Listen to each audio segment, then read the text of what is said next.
First story. My son disowned me after I cheated on his father, refused to reconcile even after his father died, and kicked me out of the funeral. It's been 16 years. He tore my check into pieces and uninvited me from his wedding. How many more years do I need to beg for his forgiveness over one mistake?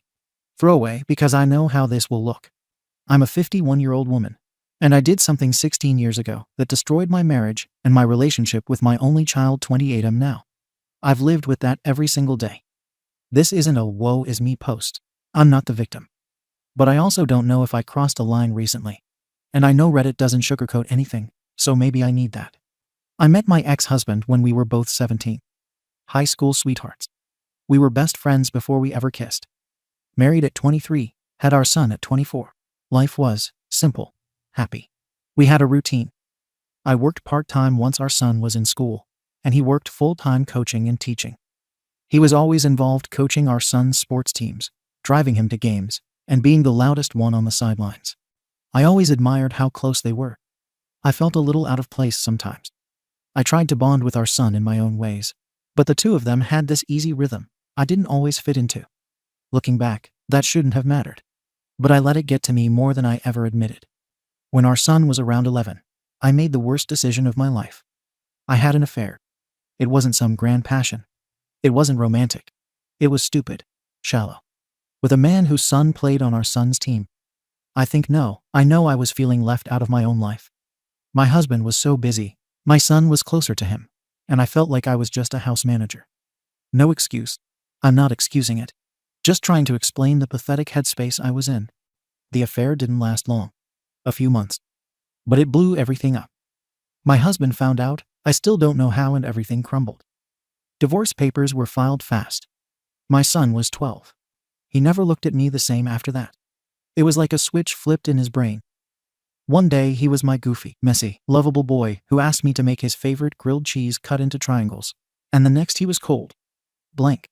He refused to speak to me. Literally. I tried to talk to him, hug him, and explain things, even though what is there to say?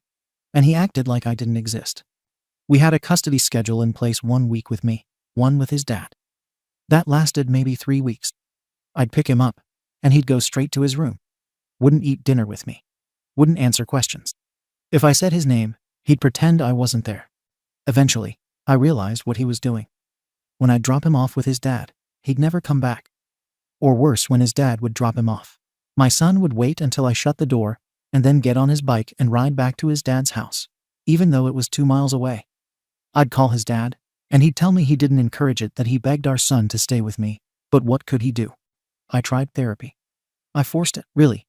Family counseling. I thought maybe if we could all be in a room together, he'd at least talk. But no. He sat there in silence for 3 sessions straight. The therapist finally said, "He's not ready." My son never came back. I was accused of parental alienation by my own kid in silence. That's how bad it was. Lawyers got involved. They thought my ex was poisoning him against me. But he wasn't. I could tell he wasn't. My ex was cold with me, sure. But he never talked bad about me to our son in court. If anything, he looked exhausted. He told the judge he wanted me in our son's life. That he didn't want him to grow up without a mom. That he had tried to convince him. That he had begged him. Eventually, I gave up the fight. Not because I didn't care, but because I was worn down and heartbroken and couldn't keep forcing myself into my child's life when he clearly wanted no part of me. I let him live full-time with his dad. I told the court I wouldn't fight it anymore. But I didn't stop trying completely. I came to every single game. I sat alone in the stands while my ex stood with the other parents. I didn't talk to anyone. Sometimes he'd glance at me and look away immediately. Sometimes he didn't even seem to see me. One time after a game, he must have been 14, I walked over to congratulate him. And he looked me in the eye, turned around, and walked right past me without a word. Not even a flicker of emotion. Another time, I tried to hand him a note. Just a little card that said, "I'm proud of you." He dropped it on the ground in front of me. I kept thinking, he's a teenager. Teenagers are emotional. He'll grow out of it. I told myself, just keep showing up. He'll see that you care, that you're still here. But he never did. When he was 18, he graduated high school. I showed up and sat near the back. He saw me, I know he saw me, and 2 of the teachers I recognized came over and politely told me I had to leave. My son had asked them to remove me. I left before the ceremony even started. I cried the whole way home. I had a bottle of wine and some old photo albums and sat on the floor for hours that night. Over the years, I never stopped trying to keep tabs on him, not in a creepy way, but through family. A couple of my nieces, his cousins, were kind enough to send me updates. Photos from prom, posts about college, and once even a video clip from his college baseball team's page. It hurt like hell that I wasn't in his life, but I didn't push. I figured I didn't have the right anymore. I never dated again. I didn't want to. I never remarried. I think part of me always hoped that somehow, maybe irrationally, things would heal. That maybe, one day, he'd talk to his dad. His dad would soften, and something would shift. I even tried to reconcile with my ex-husband. Not for romance, not even to get back together, but just to say I was sorry. Truly sorry. I said it was the biggest mistake of my life, that I ruined the only real family I ever had. I told him I regretted every day of it. He listened. He nodded. But he never said much back. And he never gave me hope. Then, he passed. A few years ago. Sudden. Heart failure. I heard from my sister-in-law. I didn't even get to say goodbye. I went to the funeral. I knew it was risky. I wasn't expecting to be welcomed. But I stood outside the church, figuring maybe I'd go in once everyone was seated. Just to be there. Quietly. That's when my son came out. He hadn't seen me in years. He looked like his father. Taller, more filled out, but the same jaw, same eyes, and the same cold expression. He just asked me to leave. His fiancée was with him. She introduced herself, politely, as his fiancée, and I just broke. I cried. I said, "I can't believe you still hate me this much." He didn't respond. He walked back in. I left. It was the worst moment of my life. But somehow, and I don't know what's wrong with me, a small, pathetic part of me still thought, maybe when he has his own family, maybe then he'll understand. Maybe there will be space for me again. That's where we get to now. A week ago, I sent him a letter. Handwritten. No social media. No text. He has me blocked on everything. And I've respected that. I only had his address because one of my nieces, his cousin, gave it to me last year after begging me not to send anything, unless it was important. So I waited. And I sent one letter. Inside, I put a check. A large one. Not a bribe. I wasn't trying to buy forgiveness. I wrote that in the letter. I said it was meant as a wedding gift. Something to help. Something to say I was thinking of him. I also wrote that I knew I wouldn't be invited, that I understood. But I couldn't live with myself if I didn't at least try. That if he didn't want me there, I'd stay away. But I'd regret it every day if I didn't tell him I still loved him. That his absence from my life has been a gaping hole I never filled. 3 days later, I got the check back ripped in half. No note. Then I found out from my nieces that he called them and ripped into them for giving me updates. He said he was uninviting them from the wedding. That he didn't want me getting access. Now I've destroyed what little family tether I had left. My son still won't speak to me. His fiancée thinks he's gone too far, apparently. But I don't even know what to do anymore. Have I crossed another line? Should I have stayed in the shadows? I wanted to be at his wedding. Not in the front row. Not giving a speech. Just there. To see it. To witness a milestone I never got to be part of. I didn't think the letter would change everything. I thought maybe he'd just say no, and that would be it. I wasn't ready for this level of fallout. I'm not mad at him. I don't blame him. I get it. When I cheated, I wasn't just hurting my husband. I was taking a sledgehammer to the foundation of my son's life. I blew up the only version of family he knew. Then I tried to force myself into his life week after week, thinking persistence would fix what I broke. It didn't. It only pushed him further away. I understand his anger. What I don't understand is the fact that he hates me with the same intensity, now as he did when he was 12. I thought time would dull it. Do not erase it. Just dull it. But I've become the monster in his life. Not just someone who made a mistake. Not someone who hurt him once and tried to repair it. I'm the pain he cut out like a tumor. I ruined his life in more ways than I realized. It wasn't just the family. I forgot that this wasn't a private mistake. It had public consequences. The man I cheated with. His son was on the same team. That got out. My son got humiliated at school. Friends stopped talking to him. He was 12. He had to move schools because of me. Not just divorce. Not just sadness. But shame. I branded him with it. And I never fully understood that until now. When you're the one doing the damage, You don't always see the fallout. I was busy feeling sorry for myself, being alone in an empty house, watching my son disappear from my life. I didn't fully grasp what I'd done to him. He didn't just lose his family, he lost his friends, his teammates, his home, and then the one parent he could never forgive. And I kept showing up. To games, to graduations, to funerals. I thought it showed I cared. But maybe all it showed was that I refused to listen. That I wouldn't accept the boundaries he'd clearly drawn. I didn't think handing him a letter and a check would be the final straw. But maybe it was. Maybe he sees me as a threat to his peace. Maybe to him, every time I show up, it's not a gesture of love, it's a reminder of betrayal. I want to say I was desperate. That I only asked for his address once. That I didn't pressure anyone. That I didn't stalk him. But desperation doesn't care about intent. It only cares about impact. I tore more people out of his life. That's the legacy of my mistake. I don't expect an invitation. I never really did. What I hoped for, I don't know. Something. A sliver of connection. A nod that I'm not entirely erased. I didn't get that. What I got was silence. And a ripped-up check. My nieces are devastated. One of them called me crying, saying she felt like she ruined everything. I told her she didn't. That it was me. That it's always been me. I caused the fracture. She just happened to walk across the cracks. I don't know where I go from here. I live alone. I work. I exist. But most days feel like I'm waiting. Waiting for time to pass. Waiting for something to shift. But nothing does. I thought being cut off hurt. But now I know what real regret feels like. It's not just pain, it's the absence of repair. It's knowing you had your chance and you blew it. And now your punishment isn't a sentence, it's just living with it. Every day, quietly. I'm not angry at my son. I don't think he's being dramatic or cruel or vengeful. I think he's protecting his peace. And maybe he has to. I lost the right to decide what peace looks like for him. But I'm asking Reddit, am I truly beyond forgiveness? I'm not asking if I deserve it. I know I don't. I'm asking if there's anything left to do. Do I stay completely silent?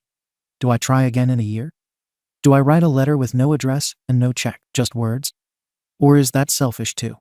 Have I done enough damage that the only kind thing left is to disappear entirely? I'm not looking for pity. I know what I did.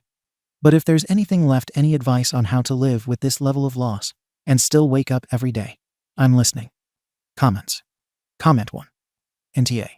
You messed up, no doubt. Cheating is a betrayal. And doing it with someone in your kid's sports circle.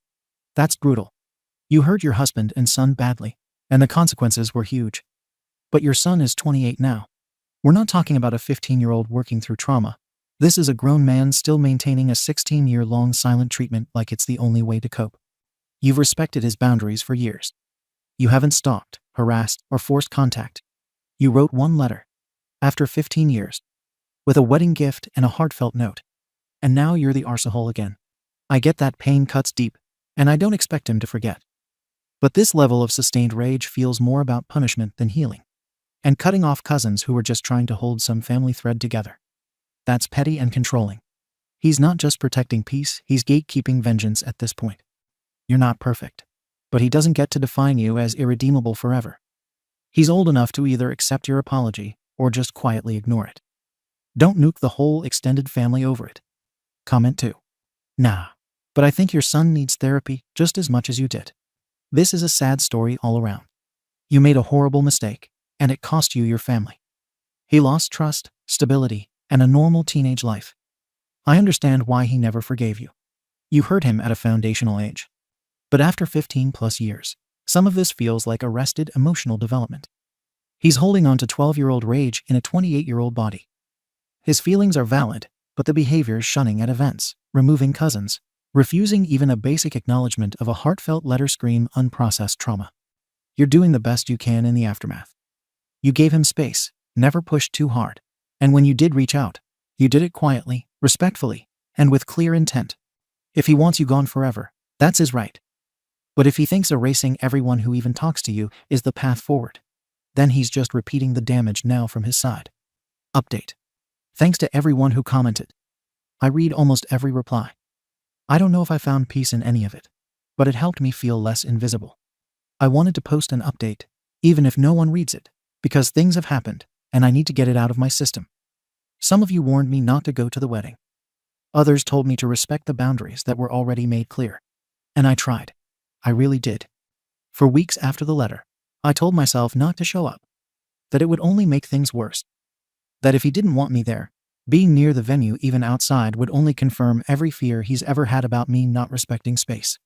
But something kept pulling at me. Maybe it was the fact that I'd never seen him take a step into adulthood. I missed everything: college move-in, games, graduations, and family events. I've been a ghost for 16 years, watching from far away, hoping, regretting. And this felt like the last possible milestone I could witness. I told myself I wouldn't interfere. I didn't plan to approach anyone. No dress, no makeup, no trying to blend in with guests. I drove down in a plain shirt and jeans, parked in the lot furthest from the venue, and stayed by the fence line behind the trees. It wasn't a big wedding, maybe 100 people. An outdoor setup. From where I stood, I could hear the music. I could see guests in formal wear trickling in. For about 40 minutes, I just stood there. I thought I'd leave before the ceremony started. Just see him from a distance, then drive off. But then one of my cousins spotted me. She walked over and asked if I was okay. I told her yes, I was just there for a few minutes. She looked uncomfortable. She said I should probably leave before someone else noticed. I nodded. I wasn't planning to argue. But someone else had already seen me. A younger cousin must have gone inside and said something, because 2 venue staff came walking towards me a few minutes later. They weren't aggressive. One of them just asked my name, and when I told them, they said, "I'm sorry, but the groom has requested that you leave the property immediately." I didn't argue. I didn't say anything. I just nodded again, got in my car, and left. The whole thing lasted maybe an hour. I never got closer than 100 feet. I never saw my son's face. But he knew I was there, and that was enough for him to send someone to have me removed. I understand it. But it still cut deep. Not because I thought he'd change his mind or ask me to stay, I didn't expect that. But because even my silence wasn't enough. Even from a distance, I wasn't wanted. Even when I stayed behind trees and avoided contact, my presence was still too much. I don't blame the staff. They were polite. They didn't make a scene. But the message was loud and clear. I'm not part of his life, and I never will be. After I left, I drove home and sat in the garage for about an hour. Engine off. Just sitting. Not crying. Not thinking much. Just empty. My cousin texted me later that night. She said the wedding went well. She said his fiancée looked beautiful, and that the ceremony was emotional. She didn't mention me. I didn't ask. I haven't heard from my nieces. I assume they went. But I don't know if they're still uninvited from anything else going forward. I haven't reached out again. I won't. This whole thing has forced me to accept something I've been avoiding for over a decade. I'm not on the path to reconciliation. There isn't a path. There's just the road behind me, all the damage, and this permanent wall in front of me. And I think that's the end of it. The hardest part isn't being rejected. It's the finality of it. It's knowing there's nothing left to hope for. That I'm not waiting for time anymore. That he's never going to soften. That his fiancée isn't going to change his mind. That there won't be a baby that brings us closer or a holiday invite 5 years from now. It's done. I'm done. I know some people reading this will say I deserve that. Maybe they're right. I hurt people who didn't deserve to be hurt. And the truth is, when you betray someone, you don't get to control the consequences. You don't get to set a timeline for forgiveness. But I guess what I was hoping for more than an invitation, more than reconciliation, was to not be hated this much, this long. To not be seen as something so toxic that even my presence on the edge of a property required removal. That's what's going to sit with me now. Not the guilt. I've had that for years. It's the reality that even my quietest gesture still caused pain. So, that's the end of it. I won't reach out again. No more letters. No more appearances. No more hope. I'll find a way to live with that, because I have to. But I don't know what that looks like yet. Second story. My healthy mom is forcing herself to get fat to please her new boyfriend, claiming she is meant to be a curvy woman, and that I have no right to say anything about her choices. She allowed her boyfriend, who pressured her to get even fatter, to bully me. She is already over 200 pounds, and has become unrecognizable, so I intervened, and she kicked me out of the house.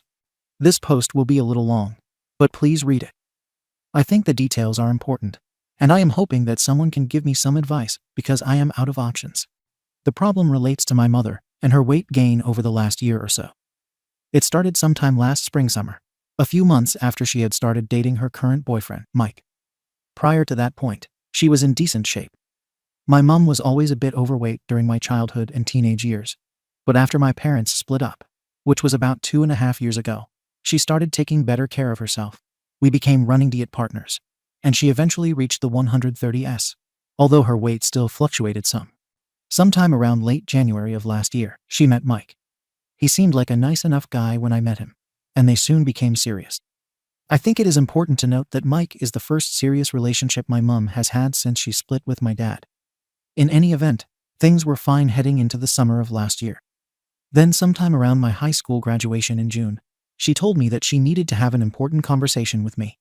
When we talked, she told me that she was going to be seriously cutting back on our runs. She said that it was because she wanted to put on some weight and become curvier again. Mike had told her that he preferred women who were more curvy, and she wanted to please him. She also said that she wanted to relax for a little while and not worry so much about her weight. I didn't really think that much about it at the time. I assumed that my mom knew what she was doing, so I just left it at that and didn't really try to discourage her. She seemed content with her decision, and I was happy to see her relationship with Mike going so well. After our conversation, my mom cut her runs with me from 4 or 5 days a week to just 1 or 2 days a week, and she started walking instead of running or jogging. She also stopped being so strict with her diet. She had cut out things like sodas and junk food in order to lose weight, but she started eating and drinking them again. As you can guess, she started to put on some of the weight she had lost. By the time I went to college last fall, she had probably put on about 15-20 pounds, which put her back around what she weighed when she was still with my dad. I wasn't that worried, though. My mom carried the weight well and seemed happy with her decision and her relationship with Mike. I didn't see or speak to my mom that much for the next month or so until I came home for fall break. That was the first time I had seen her since move-in weekend, and she had put on even more weight. I didn't ask her how much, didn't really think it was any of my business at that point, but I thought it would be okay if I tried to subtly encourage her to be a little healthier, especially since she had stopped exercising altogether by this point. I tried to get her to go on a run with me over break, but she would just give me an excuse each time, for example, too cold, too tired, etc. Or Mike would discourage her. I also couldn't help but notice that her diet had become even worse. It seemed like almost everything she ate now was fast food or some kind of junk food. I suspected that this was mostly Mike's doing since he was always bringing home unhealthy food and avoiding things like fruits and vegetables. Still, I didn't really feel like it was my place to say anything yet, so I left it be. I did ask her if things with Mike were okay or if something was bothering her. She said that everything was fine, so I just said okay. I went back to school and didn't come back home again until Thanksgiving break. But it was more of the same. My mom had gained more weight. I am not sure exactly what she weighed at this point, but I know she was larger. I hadn't planned to say anything, but I got worried after watching her eat over break. Even though I knew it was normal for people to indulge over Thanksgiving, it seemed like she was always eating. I would see Mike constantly bringing her snacks or something, and Mom would eat it. Even if she said she was full or not hungry, he would make a big fuss until she gave in and ate whatever it was he brought her. I made a point to speak to my mom and told her that I noticed she had still been gaining weight, and it was starting to worry me. I told my mom that if she continued to gain weight, it would have a negative impact on her health. She told me that she had just been enjoying herself and the freedom of not having to worry about her weight and what she was eating. She said that Mike told her that he didn't care if she gained more weight after the first 20 pounds and had actually encouraged her to get bigger and curvier. I asked her why she had decided to stop caring about herself and her weight, and my mom told me that Mike had helped her see that she was always meant to be an overweight woman. She now believed that she looked better if she was larger and said that she planned to gain some more weight. I asked her when she planned to stop, and she said when she got to around 200 pounds. I sort of lost it there. I told her that she was eating herself to death and that she needed to eat healthier, be more active, and lose some weight. We had a huge fight, and I wound up leaving early to go back to school. After the Thanksgiving incident, she messaged me and told me that she was an adult and would not be lectured to or controlled by her child. My mom also told me that if I wanted to live in her house, I needed to respect her choices and not interfere with them or her relationship with Mike. I also got an email from Mike. It said basically the same thing: respect my relationship with your mother and her choices, or don't come home. He had moved into my mom's house by this point.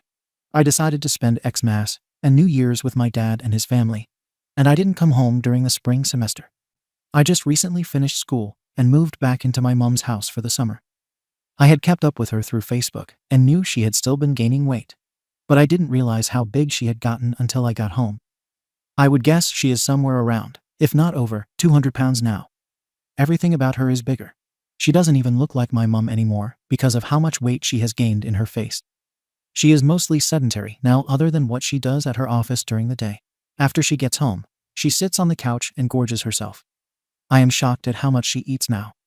Mike is always bringing her food and encouraging her to eat, and she is happy to stuff herself each night until she has a bellyache. My mom will also wake up each night and go into the kitchen to fix herself a snack, which is really just another large meal. They don't even hide the fact that my mom is actively trying to get fatter. Mike has encouraged my mom to buy larger sizes of clothing for my mom so that she has room to grow, and she agreed. I have also heard Mike and my mom talk about her trading in her car to get something that will be more comfortable for her as she gets bigger. It is crazy. I know this is what they both want, but the extra weight is starting to impact her health. She gets out of breath very easily now and complains if she has to do a moderate amount of physical activity, for example, walk a long distance from a parking lot to a store, etc. She also has developed minor knee and back problems and is always tired. And I know that this will only get worse if she continues to gain weight. However, she blames these problems on age and on her asthma rather than on her weight. It is breaking my heart to see her doing this to herself. I am so afraid that she is going to die young and leave me without my mother if she continues down this path. I tried bringing up the subject again the other night, even though I knew that Mike and my mom would get upset. I asked her at dinner if we could maybe try to eat less fast food and junk food, and if she could stop trying to actively gain weight, and she got mad. She told me that I was a vain person, and that not everyone wanted to be a shapeless rail, some women want to have curves. After that, Mike came into my room and told me that if I said anything else, my mom had agreed with him that I would have to find another place to live for the summer. He also told me that I just needed to accept that my mom is a larger woman and that she will be getting larger. I asked him what he meant and mentioned that she said she would stop at around 200, and he told me that they both had decided that she should keep gaining past that. I got angry with him, but was afraid to say more. I don't doubt that he would kick me out of my mom's house, and I am not sure if my mom would try to stop him. I tried contacting my sister about this, but seeing as she lives in another state and doesn't get along with our mom, she didn't really have anything to say. My dad doesn't want to get involved either, since he has a fiancé and his own life. I would speak to some of my mom's friends, but I don't know if that would work. She hasn't had much to do with them since she started dating Mike, so I don't know if they would feel comfortable intervening. There aren't any other close family members on my mom's side that I could talk to. I really would appreciate any help or advice. I want to say something again, but I know how that will end. I guess I am wondering if it is better to take a final, desperate stand or bite my tongue and try to help my mom in a more subtle way. Or should I just accept that my mom is an adult and has to make her own choices and mistakes? TLDR. My mom started dating a man named Mike. He likes curvy women and has convinced her to gain weight for him. However, now the weight gain has started to affect my mom's health and my relationship with her because I am trying to make her live a healthier lifestyle. I have been told that I will be kicked out of my mom's house if I keep bringing up the subject. What should I do? Relevant comments. Comment 1. Look up feeder fetish. OP. Someone else said something similar. They thought that my mom might be in a feeder relationship or something. Do you think this is what is happening? Comment 2. Yes, absolutely. OP. I know she has told me that she was gaining weight to get curvier, but it blows my mind to think that she could actually be doing this because fat is some kind of turn on. If you are right, then I am not sure she will change anytime soon. Comment 3. This is absolutely what's happening. Mike is using the word curvy deliberately because it has a connotation of being attractive. Curvy is a word that has historically described women with a certain figure, think hourglass. This word's application has evolved. Not going to get into that here. But now Mike can find a lot of stuff to back up his claim that the figure your mom is developing is SXY and curvy, and not a bone because only dogs like bones type thing. Your mom is not developing a curvy figure. I wouldn't be surprised if he presented her with the 200 pounds number at first, because it sounded less scary to a person who is new at perceiving being overweight as attractive, and figured he could use the time while she worked at getting to 200 pounds to continue molding her perception into extremely overweight is equal as to beautiful, and continue to raise that number as he is able to further and further delude her over time. That being said, I don't know what the answer is here. If you were to inform your mum about the existence of this fetish, and she weren't horrified by it or didn't believe you, you would be kind of out of options. I am so sorry you are going through this. OP. This is the pattern that I am afraid will keep happening. First, my mum just wanted to put on some weight to be curvier. Mike then convinced her to get to around 200 pounds. Now he wants her bigger. It is scary to see how easily he convinced my mum to put on a lot of weight, and then got her to put on more. Like you said, the goal keeps moving, and it worries me to think that he will convince her to get to 225 pounds only to then want 250, 275, 300, and so on. OP added the following in the comments. I am still deciding what I am going to do, but I do think that it will depend on what choice gives me the most peace. It would hurt me to lose my mum, whether that is physically or emotionally, but I have a hard time seeing myself being able to just stand by and watch her make decisions that I know she will regret. I also think I wouldn't be a very good daughter if I didn't try everything I could to help her for as long as I can. I think there are definitely some more subtle things I could do, like what you have suggested, etc. Before a final confrontation. If I try everything that people have suggested, and it doesn't help, then I would consider being direct. I would hope that either then or someday she would come to her senses. It may cost me my relationship with my mum, but I can accept that if it saves her life. And yeah, the way he makes her eat is disgusting. My mum will sometimes complain that she is full not hungry after a meal, but he will always insist that she needs to eat dessert. If she says no, he will pout until she feels bad. Then she'll eat it to make him happy. There was an incident last week where he brought home a pie.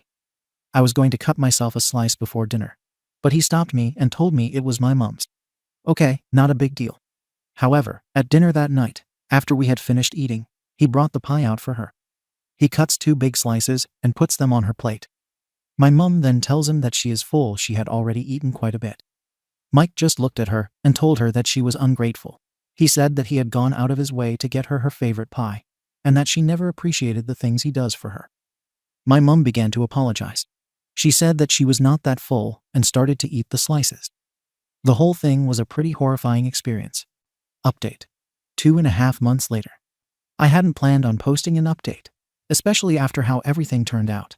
But since many of you have been messaging me expressing concern, I thought that it would be okay. I read all of the comments that people made in the first post many times, but I still was unsure of whether or not I should say anything and risk getting kicked out of my mum's house. However, I felt like I had to say something after I continued to watch my mum, at Mike's encouragement, overeat. I came to the conclusion that my mum's life and health were too important for me to stand by and say nothing while she slowly killed herself. I knew that I would stand a better chance to help her if I planned out my strategy ahead of time, instead of getting angry and exploding like I've done in the past, which went very poorly. I did what one of you suggested and invited my mum out to eat lunch one day so I could get a chance to speak with her alone. I knew that if Mike were around, I would have no chance of getting her to listen to me, like some of you suggested. I printed off some materials about abusive relationships and feeder relationships to give to her when our conversation was over.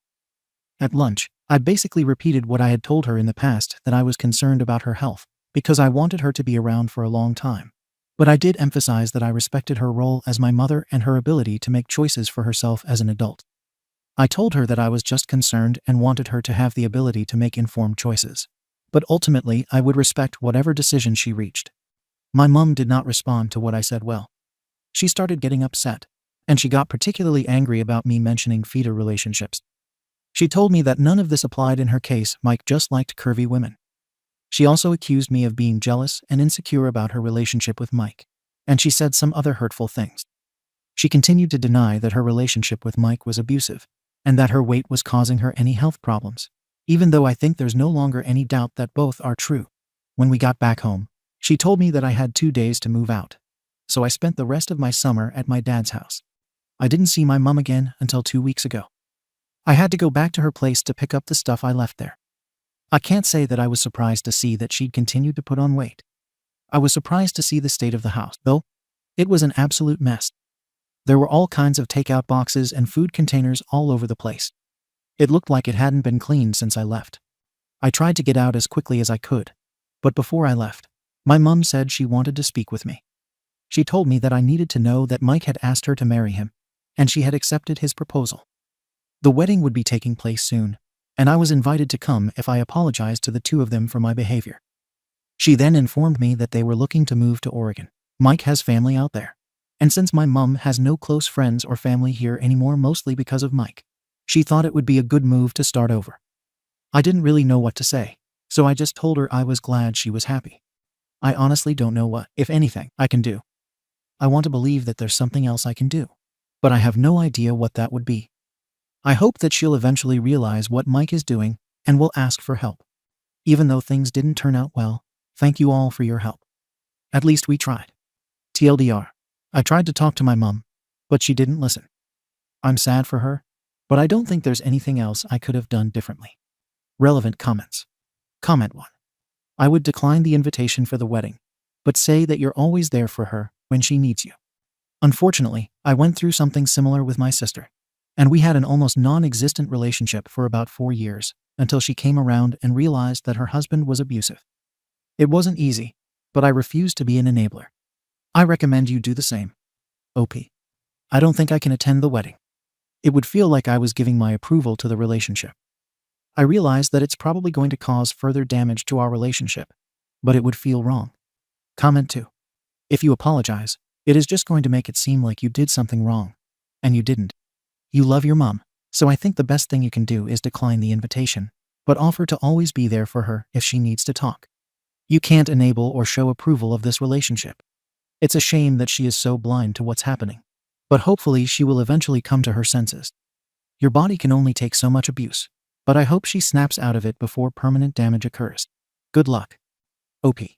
I hope so too. Thankfully, she still seems to be generally in good health, especially considering she's probably gained 60-90 pounds in the past year. Comment 3. This sucks to hear, but your mom has to make her mistakes. There's nothing you can do to prevent what's happening. Just be there for her, when not if this all goes to SHT. OP. I'll always be here if she needs me, and I've tried to make sure that she knows I still love her. I guess at some point you have to let people make their own mistakes. Comment 4. I'm so sorry. I think you'll be losing her for at least a while. Were you in contact with her over the summer, even though you were living with your dad? If so, try to maintain that, just discussing other things. Obviously, you can't apologize for your behavior go to the wedding, when it would essentially be oaking your mom's destruction. So I fear that even if you have been in contact, your relationship will suffer a significant blow. When that happens, or if it already has, I'd email her and tell her that you understand how impossibly difficult it may be to ask for help. I'm thinking about the kind of depression that inevitably comes along with this kind of ill health. But you want her to know that you will always be there in the event that she reaches out for it. It could be years from now, it could be never. But I'm hoping with all my will that it will be before this wedding. I hope you get your mum back. OP. Not really. I sent her some messages, but she didn't respond to most of them. I haven't heard from her in the past 2 weeks or attempted further contact. When told, it sounds like Mike is trying to isolate her mum by moving to Oregon. That is what I believe is happening. Thank you for watching the video. If you are interested in listening to these kinds of stories, we've got more in store for you.